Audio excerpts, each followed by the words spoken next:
A package of mass 4 kg lies on a rough surface. So we have a rough surface.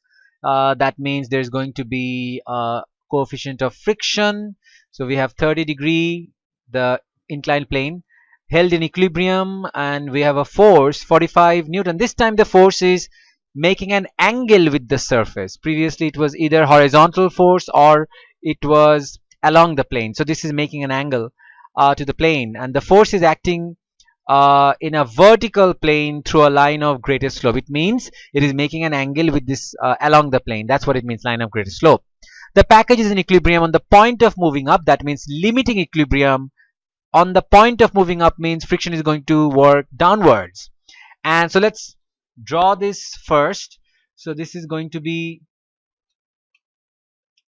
so this is 30-degree, this is the object, and this has a mass of 4 kg, so that means 4g Newton. The components are going to be this and this is going to be 4g sine 30, this is going to be 4g cos 30. So we have a reaction force over here.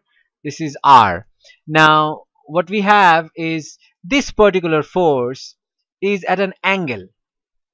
So this force is 45 Newton, and the angle it makes is 50 degrees. So this is at a particular angle. So as we know, it has to be, the component has to be normal to the plane, which is this one, and along the plane, which is this one. So if this is 50, so this and this is parallel along the plane, so this will also be 50.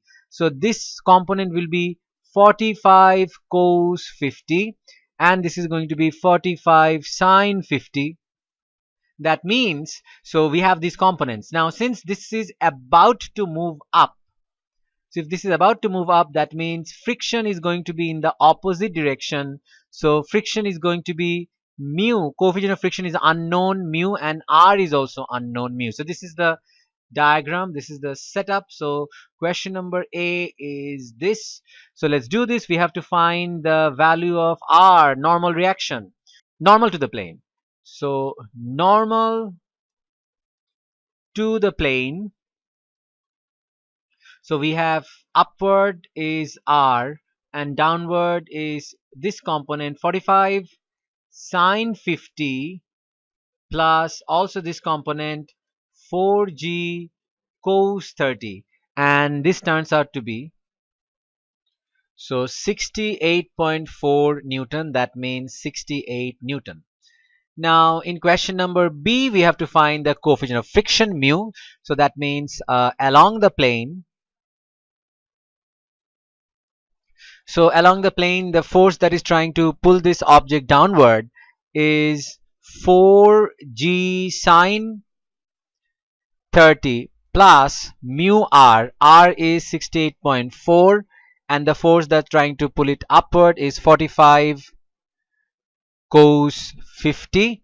So this is going to be mu equals to 45 cos 50 minus 4g sine 30 divided by 68.4.